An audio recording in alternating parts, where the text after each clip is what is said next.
What happens when a celebrated Hollywood icon walks into a studio expecting a routine promotional interview, only to find himself at the center of an unexpected confrontation? The atmosphere inside the studio that day felt charged, electric in a way no one could quite explain. When Richard Gere took his seat across the table from Joy Behar on The View, it was supposed to be another smooth stop on his press tour. Instead, it would become one of the most unforgettable exchanges in daytime television. Before we go further, think about this. Have you ever seen an interview take such a sharp turn that you couldn't look away? Because what unfolded here escalated faster than anyone anticipated. The morning had started calmly. Gere arrived early, polished and poised in a tailored navy suit, fully prepared to discuss his latest film, a project centered on redemption and second chances. After decades in Hollywood, interviews were second nature to him. He reviewed his notes quietly while the makeup team applied the final touches. Everything felt routine, predictable, but sometimes the calmest beginnings hide the biggest storms. When Joy Behar entered the studio, her usual lively presence carried a sharper edge. There were murmurs backstage about tense conversations earlier that morning. As she settled into her chair and scanned her notes with intense focus, even members of the crew exchanged subtle, uneasy glances. The show opened smoothly enough. Applause filled the room as Gere smiled warmly and waved to the audience. "It's wonderful to have you here," Whoopi Goldberg said with her trademark warmth. "Tell us about your new project." Gere leaned forward comfortably. "Thank you. I'm excited about this film. It explores redemption, the idea that it's never too late for a second chance. I think that's something we can all relate to." For a few minutes, the conversation flowed naturally. They discussed the film's themes, his co-stars, and the creative process. It felt relaxed, familiar, and then, the shift. Joy leaned in slightly, her tone suddenly cutting through the friendly atmosphere. "Richard, you've spent your career as the romantic leading man, but don't you think those days might be behind you?" The energy in the room changed instantly. For a brief second, his smile faltered. Barely noticeable, but there. Then he composed himself. "I'm not sure I understand what you're suggesting." He replied evenly, though there was now a quiet firmness in his voice. Joy didn't pull back. "You're not getting any younger. Isn't it unusual to continue playing romantic leads opposite women much younger than you? Don't you think audiences may be over it?" A hush settled over the studio. The other hosts shifted uncomfortably. This was no longer a lighthearted promotional interview. But here's where it became compelling. Instead of reacting emotionally, Gere remained steady. "I think there may be a misunderstanding about my recent work," he said calmly. "The film we're discussing features a love story between characters close in age, but perhaps that's not really the issue being raised." The tension thickened. Joy pressed forward. "Hollywood has a long-standing pattern of keeping older men in romantic roles while sidelining older women, and you've benefited from that system for years." You could feel the weight of that statement. His publicist watched from offstage, clearly tense, yet Gere subtly gestured that he was fine, that he would handle it himself. "I agree that ageism in Hollywood is a serious issue," he responded, composed but firm. "It's a conversation worth having. What I find curious is that it's being framed as a personal accusation rather than a broader industry discussion." The pause that followed felt endless. Viewers at home leaned closer. Would he push back harder? Would she double down? Joy's eyes flashed. Attack? This is journalism. These are the questions that don't get asked in comfortable interviews. Or are you saying you can't handle honest criticism? Silence. The audience sat frozen, unsure whether applause or gasps were appropriate. And in that silence hung a single question. When the spotlight shifts from admiration to accusation, how does a Hollywood legend respond? Because moments like this don't just test public image, they reveal character. And what happened next would determine whether this was just another tense interview or a defining television moment people would talk about for years. Everyone in that studio could feel it. This was no longer light banter, no clever back and forth. What was unfolding on the set of The View had crossed into something far more intense, a direct personal confrontation. And the tension, it was suffocating. Richard Gere took a slow, measured breath. For the first time since sitting down, a faint crack appeared in his famously steady composure. "Joy," he began carefully, "there's a difference between asking tough questions and being provocative just to create drama. Right now, I'm not sure which one you're doing." The temperature in the room seemed to spike. "Oh, so now I'm dramatic?" Joy Behar shot back, her voice rising just enough to make the audience stiffen. "Maybe the real issue is that you're not used to being challenged. Maybe you're so accustomed to admiration that you can't handle the truth when it lands." A ripple of discomfort passed across the table. The other hosts exchanged cautious glances, spectators in a high-stakes match, unsure whether to step in or stay out.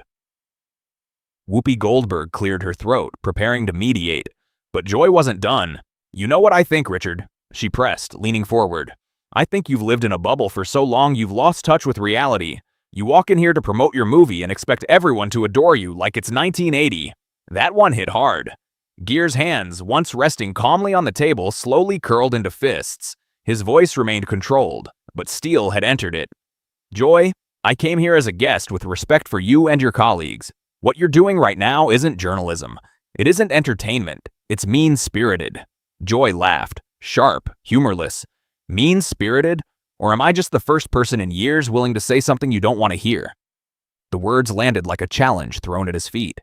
For a man known for his calm, almost meditative presence, this was unfamiliar territory. You could see it. He was nearing his limit, but he didn't retreat.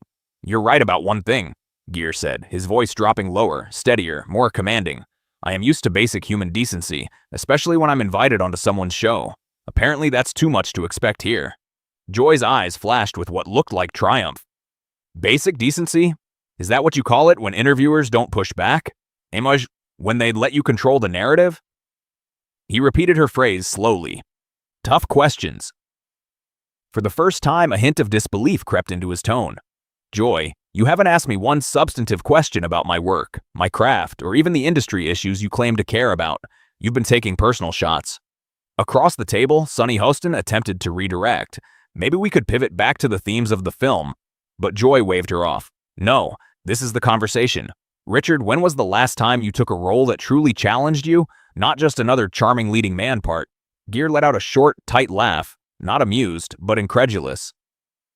"You want to talk about challenging roles? I've spent years working in independent films that barely reach theaters. I've taken on difficult subjects. I've collaborated with directors more focused on storytelling than profit, but I don't think you've looked into any of that." Joy scoffed. "Spare me the artistic integrity speech. We all know what pays your bill. And it's not obscure art house projects." "No, and what's wrong with being successful?" Gere fired back, the cracks in his composure now visible. "What's wrong with entertaining people while also pursuing meaningful work? Why does everything have to be filtered through cynicism?"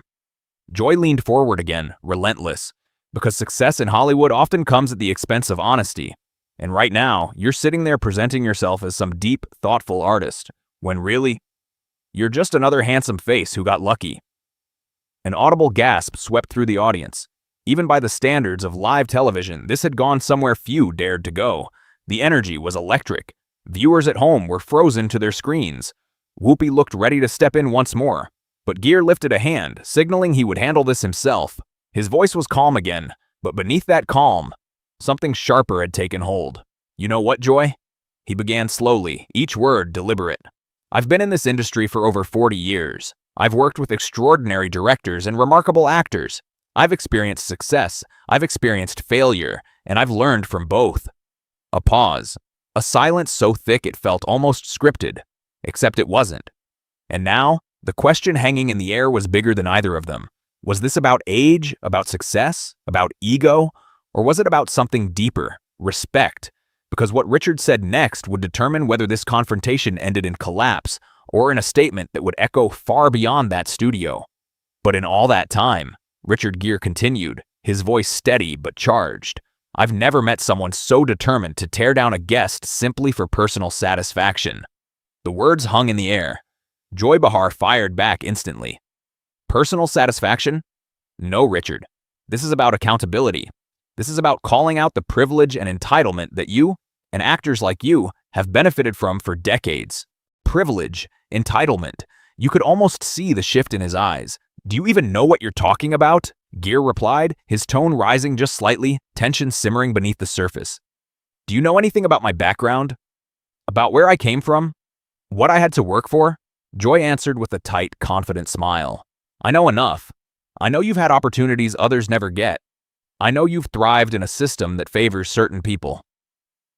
That was the spark. "You don't know anything about me," Gere shot back, his restraint thinning. "You don't know that I grew up in a working-class family in upstate New York. You don't know that I worked construction and waited tables while trying to break into this industry. You don't know about the years of rejection before I ever saw success." Joy's response was laced with sarcasm. "Oh, please. The struggling movie star narrative? How tragic." Around the table, the other hosts sat visibly stunned. What was happening on the set of The View had gone far beyond spirited debate. Neither of them was backing down. "You know what your problem is, Joy?" Gere leaned forward now, composure visibly fractured. "You've become so cynical that you assume the worst about anyone who's achieved something. You tear people down because it's easier than acknowledging their work." Her face flushed. "How dare you psychoanalyze me? You don't know my life." "Then stop psychoanalyzing mine," he answered sharply. "Stop pretending you understand who I am based on headlines or assumptions." "I don't need headlines," Joy snapped. "I see what's in front of me, an aging actor who can't accept that his time has passed, clinging to relevance." The studio fell completely silent. For a long moment, Gere simply looked at her. When he finally spoke, his voice was quiet, but colder than any shout. "I came here today with respect.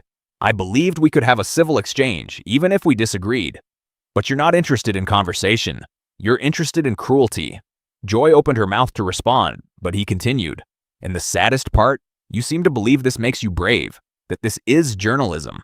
But what it really is bullying. You're attacking a guest because you know walking out would create a bigger spectacle." "No one's stopping you from leaving," Joy said, though her earlier certainty wavered. He gave a thin smile, not warm, not amused. "You're right. No one is stopping me. And maybe it's time I considered that." The air in the studio felt almost unbreathable. Cameras kept rolling. The audience sat frozen, unsure whether they were witnessing television history or a complete unraveling. But he wasn't finished. "Let me ask you something, Joy," Gere said, his voice now carrying the full weight of controlled anger. "When you go home tonight, will you feel proud of how you treated someone who came here in good faith? Will you feel good about who you were in this moment?" For the first time all morning, Joy hesitated. Her mouth opened and then closed. The shift was undeniable. The power dynamic had changed. Gere leaned back slightly, no longer on defense. "I can tell you're not used to being questioned yourself," he said calmly. "You're used to setting the tone, putting others on the spot. But how does it feel when the focus turns to you?" She found her voice again, though it carried less bite than before. "Richard, you're overreacting. This is what we do. We have honest conversations." "Honest?" he repeated, a short, incredulous laugh escaping him. And in that single word lingered another question, one far bigger than either of them. Was this really about honesty? Or had something else taken over the room entirely? "Joy," Richard Gere said firmly, "there's been nothing honest about this conversation. You came in with an agenda, and it had nothing to do with my film, my work, or my career. This became personal the moment you started speaking." Across the table on The View, Whoopi Goldberg attempted to steady the ship. "Maybe we should go to a commercial break." "No," Gere interrupted, raising his hand slightly but keeping his eyes locked on Joy Behar. His voice wasn't loud. It didn't need to be. "We need to finish this. Because Joy seems to believe she's performing some kind of public service by attacking her guests." Joy tried to reassemble her composure. "I'm not attacking anyone. I'm asking legitimate questions about aging in Hollywood." "Stop," he said sharply. The word cut through the studio like glass. "We both know that's not what this was about." He leaned in slightly. "You want to know what I think this is really about, Joy?" For the first time, she hesitated. "I think this is about jealousy," he continued, calm but deliberate. "I think you look at someone who has sustained a career, found purpose in their work, and continues to evolve. And maybe that unsettles you. Maybe it's easier to criticize than to confront your own dissatisfaction." "How dare you?" she began, but the force behind her voice had faded. The room felt suspended in time. "Joy, I've watched you for years," Gere went on. "This is your pattern. You dismantle people publicly and call it honesty, but tearing others down doesn't make you insightful. It just makes you unkind." Around the table, the other hosts sat in stunned silence. Sarah Haynes tried cautiously. "Maybe we could pivot to something lighter." But Gere wasn't finished. "You have a platform," he said, his tone intensifying. "An opportunity to have meaningful conversations, to explore real issues with nuance. Instead, you use that power to embarrass guests who show up in good faith." Joy's face flushed with anger. "And something else. I don't have to sit here and listen to this amateur psychological analysis from an actor who thinks he's enlightened." "There it is again," Gere replied immediately. Another personal jab instead of addressing the point. Do you hear yourself? Every response reinforces exactly what I'm saying. The audience was riveted. This wasn't chaos. It was controlled confrontation. You want to talk about being out of touch? He continued, voice rising with conviction. Let's talk about being out of touch with basic decency, with respect, with the simple courtesy of treating someone like a human being instead of a headline. Joy tried to regain ground. You're being dramatic. This is television. This is what we do. No, he answered without hesitation. This is what you do. And the fact that you believe it's normal says more than you realize. Cameras adjusted. Producers whispered urgently in headsets, but no one dared interrupt. Gere leaned back slightly, eyes unwavering.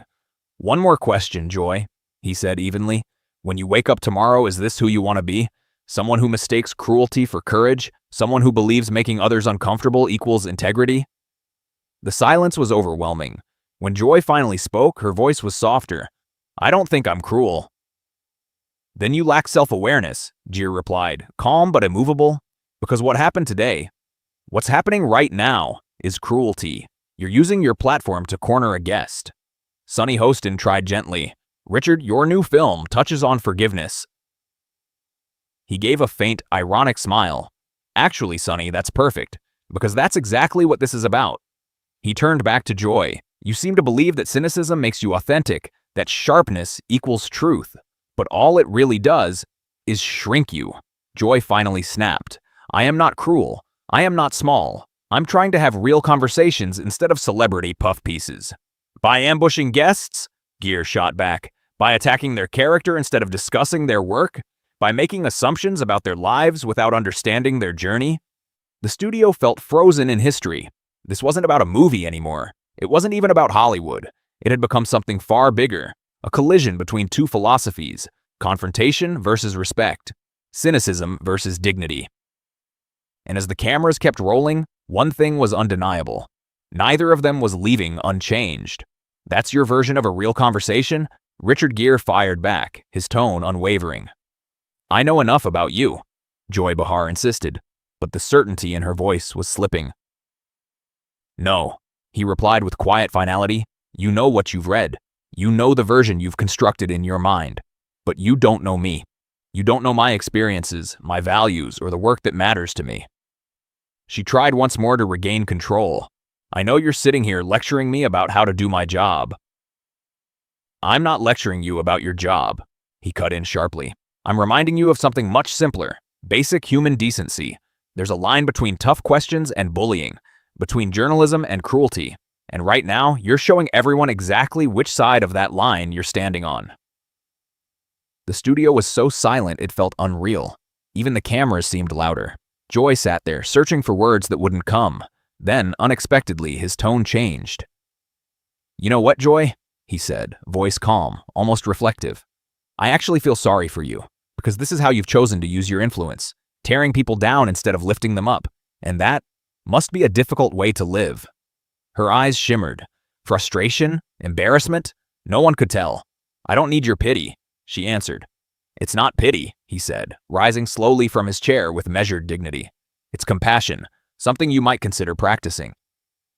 A ripple of shock moved through the room. I think we're done here. Across the table on The View, Whoopi Goldberg stood quickly.